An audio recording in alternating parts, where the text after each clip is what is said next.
Ahí está. Manas, ¿cómo están? Bienvenidos a Trasfondo Fílmico. Para mí es un gran honor empezar esta bonita sección de entrevista porque una señora curiosa y aparte me encanta muchísimo apoyar a mis hermanas, verlas triunfantes y sobre todo haciendo lo que les gusta. Y con ustedes quiero presentarles a una poetisa, una escritora, manas, Romina Jauregui in the house. ¿Cómo estás, mana? Muy bien, cariño, muy bien. Ay, la neta, eres mi primera invitada para mi canal de YouTube, entonces... ¿Ah, sí? Bueno, pues gracias por el honor. Vamos a aprovecharlo ahorita que... Gracias por el honor. Ah, mi amor, no, gracias a ti, mi amor. Y cuéntanos, mana, aquí estamos en la librería El Último Encuentro, donde venías a presentar aquí una noche de poesía. Exactamente, ¿no? La idea es una lectura de mis poemas. Yo participo tanto en lecturas individuales, pero sobre todo en lecturas colectivas, ¿no? Estoy muy involucrada con el ambiente de los micrófonos abiertos en la ciudad, y también en menos, pero también en los slams de poesía en la Ciudad de México. ¿Y cómo descubriste tú que tenías un talento para crear arte por medio de la rima? Y sobre todo de tener esa tesitura, esa voz, esa melodía. A mí siempre me gustó escribir, siempre, pero es algo que empecé a trabajar más junto a mi transición. Porque antes de mi transición, mucho de mi quehacer artístico era plástico, o sea, sobre todo dibujaba. Hacía mucho dibujo, también pintaba, pero como que eso... Y todos los trucos, sí. O sea, usted hace de todo. Algo de todo, como la Barbie. Tipo, hermana. Y eso como que, ese tipo de trabajo lo fui dejando un poco de lado y empecé a concentrarme más en mi escritura. Y empecé a escribir sobre todo sobre mi proceso, de mi transición, hacer sentido de lo que implicaba mi nueva voz, o sea, el hablar ahora, pero desde ser una mujer trans, mis nuevas experiencias, mi manera de relacionarme amorosa y afectivamente, cómo ocupo el espacio público y todas esas dimensiones, empecé a escribir sobre ellas y un día me di cuenta que pues ahí había un montón de poesía que pueda recuperar. Sí, claro, porque la vida de una, mucho drama, hermanas. Mucho drama y mucha fantasía. Mucha fantasía, muchas cosas bonitas, porque si dentro de lo que cabe, o sea, sí la transición como mujeres trans en esta sociedad, en la actualidad 2025, casi 2026 ya. Casi ya. Mucho estigma y más con el trompas. Y entonces siempre te gustó la escritura, pero ¿qué fue lo que viste tú de pequeña? ¿Qué programa viste? ¿Qué película viste? ¿O a quién admiraste? ¿O a quién dijiste tú? Esta persona me hizo nacer esta semillita de como que tengo algo que decir, pero claro, en su momento no sabías cómo expresarlo.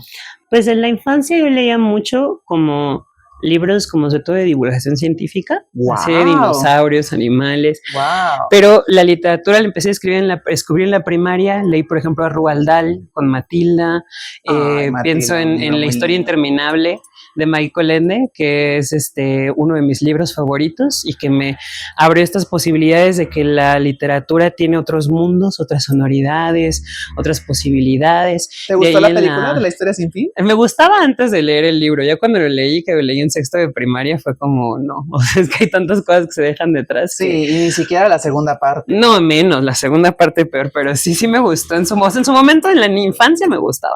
Ya en cuanto ya de infancia más crecida que leí la novela, fue mi primer momento como de, esto no tiene nada que ver, ¿no? ¿Con qué personaje te identificabas más de la historia? De la historia interminable, con la Vetusta Morla. Con esta tortuga así como melancólica y vieja, sí, con Morla.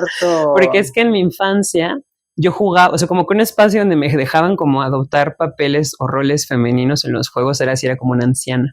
Entonces muchas veces jugaba todas somos señoras. De que era una señora yo, ¿no? Entonces de ahí venía mucho esa inspiración también. Ay, qué padre. Pero en cuanto a la poesía, eso lo empecé a descubrir y a leer más en la prepa. Por ejemplo, soy muy fan de una poeta polaca que se llama Wisława Szymborska. Y ya luego en la universidad empecé a leer a Gloria Fuertes, que es una poeta española, que es lesbiana, bueno, era bisexual, pero era muy sáfica. Y tiene una forma de vestir así como muy andrógina, era una mujer con mucha personalidad y hacía una poesía muy pensada para todo el mundo, ¿sabes? O sea, es una poesía accesible, lúdica. Ella escribía poesía para niños, eso fue como la que la catapultó a la fama. Ya sabes, ahorita en estos tiempos de inclusión forzada, claro. Así que dicen los conceptos. Claro, poesía para niños por parte de una para niños, de una mujer lesbiana. ¿Cuál podrías recomendar, por ejemplo, para las personas que no la conozcan, sobre todo si... O sea, un poema en específico o libros de Gloria Fuertes. Un poema, un libro, así como para la gente que tenga más curiosidad. Problemas técnicos, no. hermana, no pasa nada. Ajá. Pienso mesa, digo silla, es un poema suyo que me gusta mucho. Tiene una compilación que se llama Versos de Mujer de verso en pecho, ¿no? Wow. Que son como poemas así como muy sentidos. A ella le edita mucho Blackie Books, ¿no? Entonces tiene el libro de Gloria Fuertes para niños y niñas, otro que se llama El libro de Gloria Fuertes solamente, que es como su poesía más para adultos, otro que se llama Lo que pasa es que te amo, que es una compilación de libros, perdón, de poemas de amor de Gloria Fuertes, y uno que es como el más fácil de conseguir, se llama Me crece la barba, y es una antología también donde tiene parte de su poesía infantil y para adultos también. Perfecto. Y Mana, ¿cómo fue tu proceso de cambio de esta visión completamente, no de una vida anterior, podría decirse, a una vida nueva, desde la perspectiva de que antes todo veías esta visión masculina y ahorita te presentas a esta visión femenina de las cosas? ¿Cómo eso también cambió aparte de tu vida y la forma en cómo escribías? Bueno, es que más bien nunca vi una visión masculina de las cosas. Okay. O sea, más bien yo siempre fui muy afeminada. Va. Siempre fui ¿Tu familia muy... siempre te apoyó en todo? Sí, no. Okay. Es complejo ese tema, pero en general sí. Y ahorita nos llevamos bien, ¿no? Ay, qué bueno. O sea, no complejo de no contarlo, sino más bien que tiene muchos matices. No te decían la típica capas. Está bien que seas hochis, pero no seas no te vistes de mujer. No, nunca me van a decir eso. O sea, porque el punto donde yo transicioné, yo he vivido ya varios años como una persona no binaria y de una manera muy, muy radical de mi expresión de género. Adelante. O sea, que yo traía el pelo largo, pero a pesar de que sea vello facial, siempre me vesté con vestidos, tacones, como muy extravagante. Entonces, sí. Al momento que ya di el paso, mi familia fue así de, ay, bueno, ya, no lo esperábamos, ¿no? Sí, claro. Nadie se sorprendió. Pero realmente más bien fue como el encontrarme con nuevas formas de violencia una vez que transicioné. Claro. O sea, por ejemplo, antes, aunque fuera un hombre afeminado, no se ponía tanto en tela de juicio lo que yo decía, había menos escrutinio sobre mis palabras, y entonces tenía mucha más confianza en lo que yo decía y pensaba. Ahora lo pienso más, porque también sé que estoy sujeta a mayor escrutinio por ser una mujer, y encima una mujer trans. Entonces, o sea, cualquier cosa que hace una persona cis, sobre todo, bueno, o sea, un hombre cis, les es 1000 veces más fácil presentar irreflexivamente algo que no es bueno, pero nosotras tenemos una hipervigilancia porque sabemos que están ahí, ¿no? Esperando para ver cómo nos equivocamos. ¿Y cuál fue tu primer poema que salió de toda esta visión diferente a cómo lo veías? Es que no los pensaba como poemas, la mayoría fueron estados de Facebook originalmente. Okay, así, pero hay uno sobre... Así, quiero que me escuchen, pero pues al final es parte de eso. Sí, claro, ¿no? Hay uno que se llama, que habla sobre mi voz, sobre el proceso como de descubrir mi voz como mujer trans. Y porque, bueno, o sea, para quien no sepa, ¿no? La voz no cambia con las hormonas. Claro. O sea, yo siempre tuve esta voz que tengo, pero la tenía que forzar como masculinizar antes y ahora ya no tengo que hacer eso. O sea, como quien dice, a pesar de que eras una persona en ese entonces afeminada, tu voz, hablando ya de tu lengua, entonces tú la decidiste hacer un poco más grave. ¿Por qué se debió esto? ¿Para conseguir un poco más de respeto? Era para estar más tranquila en el espacio público. O sea, como ahora, por ejemplo, o sea, esta es mi voz natural, pero si yo tengo que interactuar con personas cis en el espacio público, me esmero a que sea... Hola, ¿cómo estás? Sí, o sea, total, es una voz así mucho más y no femenina, pasa nada, ¿no? Hermana. Y lo hago justamente porque sé que voy a estar más tranquila. Porque la voz es un factor principal, ¿no? O sea, que determina cómo nos tratan. También eso, una cuestión mucho de la cochina pasabilidad, pues, pero tiene mucho que ver esa dimensión pero al final son dimensiones de hacemos cosas para sentirnos más seguras, claro, ¿no? Entonces era por eso también, en su momento para adecuarme en ciertos contextos a algo más masculino, ahora pues no tengo que hacer eso, pero a veces sí la feminizo aún más por esa razón. Claro que sí, y te consideras también una chica feminista, has tenido la oportunidad de hablar de tus poemas del feminismo. Sí, más que feminista me considero antipatriarcal. Ok, perfecto. Ajá, o sea, sí, feminista, pues se puede decir, pero, o sea, mi noción es un poco más entenderlo desde la perspectiva justamente de que desde una solidaridad, inclusive para con los hombres también, en el entendido de que el patriarcado nos jode a todo mundo, ¿no? Y que si bien específicamente quienes cargamos la principal violencia, ellos somos las mujeres, tanto cis como trans, ¿no? Y nosotras que seguimos siendo protagonistas, o sea, de verdad que yo no entiendo cuando hay mucha diversificación corporal, o sea, no tan solo hablando de lo trans y también el de mujeres cis, ¿no? Que también la misma transfobia afecta a las mujeres cis que se salen de esa norma. Claro, la cisnorma es muy estrecha y ni siquiera las personas cis caben del todo, ¿no? En la cisnorma. Pero sí, o sea, me considero más que feminista antipatriarcal. Ay, qué padre. Y en esta noche del último encuentro, ¿qué poemas íbamos a conocer o cuáles nos puedes compartir? Bueno, tenía preparado leer como varios de mi primer fanzine, que se llama Mi cabello largo, negro y hermoso, por obvias razones. Claro, ahí viene el poder, manas. O sea, si piensan que ellas se pueden acercar, ¡ay, qué bonito cabello! No, manas, no, porque de ahí viene el gran poder. De ahí viene el poder. Claro. De ahí. Nada más me hago que me lo jalen con mi consentimiento. Ay, obvia, ¿sabes? Porque a uno le gusta de traviesa, porque sí, man, o sea, no hay que tomarse, o sea, sí hay que tomarse la vida en serio, pero no tan en serio, ¿sabes? O sea, sí entiendo, y no sé cómo lo has visto tú, pero como mujeres trans, aparte de la presión social que tenemos, de que cómo nos tenemos que ver, cómo debemos de comportarnos, de cómo debemos de expresarnos, cómo debemos de mostrarnos, ¿no? Porque al final de cuentas somos un sujeto que todavía sigue inexistente, derivado precisamente de los roles y estereotipos de género y bla, bla, bla. Que de ahí no terminamos. Pero, o sea, sí, es muy fuerte, ¿no? O sea, como mujeres trans tenemos que sacar más la casta. Y lo que me gusta muchísimo de mis hermanas, y siempre lo voy a decir, es, por ejemplo, ahorita que ya tuve la oportunidad de conocerte, porque a esta chica la conocí también en otro bonito evento, muy guapa, me encanta, o sea, la energía que se siente aquí, hermanas, ¿no? O sea, a mí me encanta estar entre hermanas brujísticas, porque siento que la magia siempre como que se agranda, ¿no? A pesar de que ya estamos en noviembre, ya se acabó Halloween, ¿no? Nunca se acaban. Pero me gusta muchísimo. Claro, y aparte me gusta muchísimo que decirles y sobre todo externarles a las nuevas generaciones de que está muy padre vivir y ser tú. Sí, es muy complicado por esta visión patriarcal de las cosas, pero también es muy bonito que también se instruyan y que conozcan más allá de, ay, soy bonita y ya, ¿sabes? Uh-huh. Y eso es muy padre que también le estés dando ese ejemplo a las personas, sobre todo a muchísimas chicas que vienen creciendo y todo. O sea, ¿y tú cómo has visto, o sea, desde tu perspectiva y experiencia, cómo has visto a esta sociedad? Obviamente no hablamos de los hombres, sino en la sociedad en general en cuanto a la aceptación, o has visto una evolución, un 50-50. No sé, o sea, es muy complejo porque yo también, o sea, yo tengo la ventaja de que yo soy profesionista. Wow. Y trabajo como maestra en una universidad, en un ambiente que es creativo, con una mayoría de mujeres, entonces estoy muy acolchada de muchas cosas. Yo sé que mi ambiente de trabajo no es la representatividad como es el mundo en general, ¿no? Claro, pero al final de cuentas, pues ya tienes de gane. Sí, o sea, puedo ejercer como mujer trans, ¿no?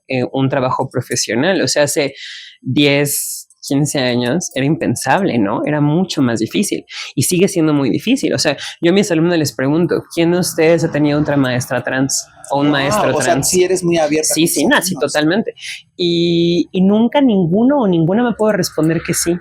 O sea, no han tenido maestros ni maestras trans antes, ¿no? O sea, llegan hasta la universidad sin que eso sea una experiencia. O sea, nosotras no tuvimos maestros o maestras trans, ¿no? O que lo fueran abiertamente, puro maestro discreto. Puro maestro discreto que uno nunca sabe porque se sabe. Claro, ¿no? Pero, y pienso, por ejemplo, que eso es evidencia de un cambio social que tiene que ver con todas las generaciones previas de mujeres trans que literalmente lucharon para crear estas cosas y nos toca sostenerlas a nosotras, ¿no? O sea, si hay un cambio social, yo creo que en general también, o sea, obviamente no hay un día que no pase sin recibir miradas como de escrutinio o tal, pero, o sea, también sé que mis condiciones de vida me acolchan de mucho de las peores expresiones de la transfobia. O sea, lo sé, no diría que soy privilegiada, pero por lo menos mis condiciones materiales actuales me alejan de mucha de la violencia. Y eso es lo que genera paz y está bien y no pasa nada. Y es que también hablando desde otra perspectiva, cómo hay mujeres trans precisamente que a veces no pueden ni siquiera. O sea, tú como mujer trans, ¿cómo has visto esta lascivia, esta negatividad de que si eres trans no tienes derecho casi a mostrarte que eres profesionista o que la puedes armar más allá de lo que es el estigma de estar en la calle y dedicarte a yo creo que desigualdades hay entre nosotras y negarlas sería tonto, ¿no? Más bien yo creo que quienes no estamos en estas circunstancias tenemos que ver de qué formas, ¿no? Nos sumamos a la lucha de las que sí lo están y escucharlas, qué necesitan, ¿no? ¿Qué podemos hacer en nuestros espacios? Pero también entender que estas circunstancias de mejora material para las mujeres trans nunca son permanentes. O sea, nada me garantiza a mí que en un futuro no tenga que recurrir al trabajo sexual también, ¿sabes? O sea, claro. Nunca está fuera de nuestro horizonte de vida. O sea, yo creo que más bien hay muchas, o sea, así como con cualquier otra circunstancia, como en cualquier otro grupo social, no nos vamos a entender todas, no nos vamos a llevar bien todas. O sea, lo importante más bien es, a lo mejor no todas vamos a ser amigas, no todas vamos a ser hermanas, pero todas tenemos que ser solidarias entre nosotras. Esa es una obligación que sí tenemos, ¿no? Entonces, yo puedo entender que haya ciertos enojos o tal, o incluso yo puedo decir, ¿no? Como hay que gordas me caen, no sé, las tuneadas, porque yo quisiera estar así, ¿no? Pero, o sea, por decir, no es que me caigan mal, ¿no? Pero, o sea, todas tenemos otras condiciones que nos gustaría tener, ¿no? Pero eso no implica que tengamos como que perder de vista que si algunas las tienen y otras no, no es por culpa de ellas, sino por la desigualdad en la que todas vivimos y que nosotras no tenemos ninguna garantía. O sea, ni aunque nos vea un poquito mejor un rato, no es una garantía. Entonces, siempre estoy dispuesta yo a dialogar y conversar con cualquier otra mujer trans, el entendido de que a lo mejor no vamos a ser amigas o no vamos a ser hermanas ni nada, pero no nos podemos poner el pie entre nosotras, ¿no? Ay, qué bonito, me gustó, hermanas. Pues sí, hermanas, así ya escuchaban a Romina y yo también igual pienso lo mismo. No podemos ser monedita de oro para que la bien a todos porque seguimos siendo personas diferentes. Siempre cada experiencia es individual y es lo que la gente no entiende. O sea, la gente si dices, literal, ellos son los que nos imponen su visión, o sea, pero la experiencia es individual y es única. Y qué padre que conocer a más hermanas que la están armando, que están creciendo y que se siguen instruyendo y sobre todo, wow, no sabía eso de que eras profesora en una universidad, qué padre. Oye, y tu licenciatura, bueno, en historia. Soy historiadora. Historiadora, qué padre. No, y aparte historiadora, manan, en serio, neta, sigan a esta chica para que conozcan más, porque obviamente hace tener también, conoces mucho de la cultura queer, las muchas, las ochijas, las doble espíritu. Bueno, aunque mi Instagram son puras selfies, la verdad, aquí no voy a decir. Una tiene que darse besitos, o sea. Por supuesto. Pero, pues sí, mana, qué padre. ¿Y en qué otra página? ¿Tienes alguna otra página para que podamos seguir viendo más de tu solo, trabajo? aunque en general mi poesía siempre la subo en mi propio perfil también, ¿no? Es romina.jauregui en Instagram. Ay, qué padre, hermana. ¿Quieres compartir algún día un poema para que escuchemos aquí a esta gran voz? Sí, a ver, déjame ver. Ay, hermana, Romina Jauregui, qué emoción. Justo de mi fanzine, de mi cabello largo, negro y hermoso, que además este fanzine fue publicado por dentro del trabajo de la mini imprenta. Fue un resultado de un taller que se llamó Destello Lab, que fue de autopublicación para mujeres trans. Wow. Y fue además llevado por 2 mujeres trans, por la Pony Alta y por Lluvia Guevara, ambas artistas fanzineras, y ellas llevaron durante varios meses un proceso de desarrollo de 5 proyectos de mujeres trans que cada uno hicimos nuestro fanzine. Se llamó la Destello Lab, hasta ahora solo ha habido una edición. Si está en sus posibilidades apoyar para que haya una segunda, pues les agradeceríamos. Y voy a leer, ¿cuál será? ¿Cuál estará bien? El que tú sientas, amor, el que tu corazón diga Y hermanas, está muy bonito. Ahorita estoy viendo la oportunidad de aquí ver el fanzine y ojalá, por favor, adquiéranlo. O sea, conmigo. Claro, todavía tengo algunas copias. Sí, por favor. Voy a sacar miren. siguientes, voy a sacar otro tiraje porque ya casi fue. También son mías las ilustraciones. Bueno, el primero se llama Hechizo Evidente y es el que te decía que es sobre mi voz. Entonces, pues sí, a veces se me ve la sombra de la barba o hasta los folículos anidados en mi cara porque sí, ahí están todavía. Y a veces mi piel estará rasposa, mis piernas parecerán un cactus y se me asomarán los pelos en el escote porque pues sí, ahí están todavía. Y a veces mi voz sonará ronca y se romperá mi hechizo de mujer pájaro y me volveré mujer vaca con un mugido hondo de bovina, con un rugido seco de cocodrila, con un ladrido rasposo de perra, porque mi garganta es gruesa y mi voz trans de mujer travesti no va a dejar de estar aquí. Es así que no se va, porque es mi voz de sirena, grave, de terciopelo con espinas, que consuela y que reclama y que cobija y que escupe. La voz de Romina que sola se canta canciones para no sentirse triste por este cuerpo peludo que no puede evitar, que le cuenta cuentos de sus hombros anchos y de sus caderas estrechas para que no sientan ganas de esconderse. Mi voz de cisna que se lame y se lamenta. La voz de una mujer trans que no puede esconderse y que está orgullosa de que su hechizo está en ser evidente. Wow, por favor, neta, qué bonitas palabras. Y precisamente habla, como lo estábamos mencionando, la diversidad corporal. Todas somos una estructura diferente. No existe ni lo verdaderamente masculino ni femenino. Al final de cuentas, todo esto es un constructo. Yo que ahorita estoy leyendo mucha filosofía, o sea, me encanta muchísimo la palabra. Me considero más verme como un espectro. Entonces, tú lo representaste de verdad, muy lindo. Qué bonita gracias, voz, hermana. Neta, deberías hacer doblaje, por favor. Vean este video, denle mucho like, hermanas, de verdad, porque qué fantasía tener. También canto, también actúo, entonces. Wow, pues, sí, obvio, por favor, hay que apoyarnos entre nosotras y apoyen a Romina, porque qué voz tan linda, hermana. Te juro que dije, wow. Gracias. O sea, tienes una voz bonita. Y si has tenido la oportunidad de grabar tus poemas en algún, para Spotify o algo así, no, debería, pero sí. No. O sea, hasta ahora solo ha sido presentaciones y hay videos de registro de mi trabajo, pero pues algún día, cuando lo registren en autor. Ay, no, sí, manas, por favor, porque sí, es que hermosa, por favor, adquieran aquí el fanzine con Romina Jauregui, ahí tienen las redes sociales. ¿A qué precio, mana, para poder adquirir? Está en 150. Perfecto, mana, miren. Si dicen que vienen de justo del canal. Ay, gracias. 150. Va que vamos, pues ya lo saben, hermanas, de verdad, qué delicia, qué gozada. Ay, gracias. ¿Tú cómo has visto ya para terminar la representación trans? ¿Qué crees que le falta a este mundo para que entienda que todas somos únicas? No sé si algún día va a entender. Quizá más bien tenemos que dejar de esforzarnos porque entiendan y hacer nuestras cosas nosotras. Es lo que yo diría. O sea, más bien el público cis va a entender si quiere entendernos. Nosotras tenemos que hacer arte para nosotras mismas. Porque si no hablamos de nosotras, ¿quién lo va a hacer? Y nunca se queden calladas, hermanas. Recuerden que al final de cuentas vivimos en una época todavía difícil y complicada. Desafortunadamente, el machismo sigue imperando, el machismo nos sigue haciendo muchísimo daño. Y qué mala onda que también haya mujeres cisgénero que sigan compartiendo esa misma ideología.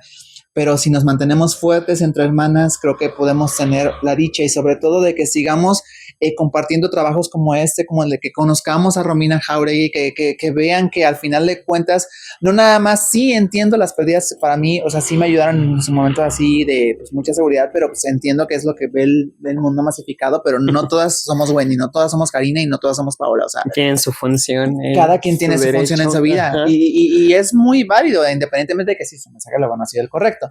Pero de verdad que gozada, hermana. Qué fantasía poder platicar contigo. Ay, gracias, wow, o sea, en serio, no, yo salí fascinada, encantada, o sea, desde hoy sí considero súper fan, cada vez que puede ser, yo sí seguiré apoyando y aparte, porque una cosa es escribirlo, pero darle esa entonación, esa tesitura, o sea, tener esa pulcridad, o sea, esa pulcritud más que nada, de poderle darle pues sí, un sonido muy, muy diverso y muy, muy bonito. O sea, es wow, maravilloso. Ay, pues muchas gracias, cariño. Ay, pues bueno, manas, si llegaron hasta acá, por favor, denle manita arriba. De verdad, para mí, qué bonito tener la dicha de tener, pues, mi primera invitada y que la primera de muchas. La primera de muchas. Y ya está aquí también, allá como ya en Influencia. Y aquí tienes tu espacio, mi amor, para cuando quieras presentar tus trabajos, lo que quieras. Ahorita estás trabajando en alguna obra, ¿tienes alguna canción que quieras presentar? Canciones, ¿no? Pero estoy en un proyecto que se llama Tigi. Es una obra sobre infancias trans. Ahorita estamos reagendando funciones porque íbamos a tener una temporadita en diciembre que se tuvo que reagendar, pero pues ahí se estarán enterando también. Perfecto, hermana, para que entiendan que las infancias trans. ¡Ay, Jesús Padre Santísimo! Permíteme. Sí.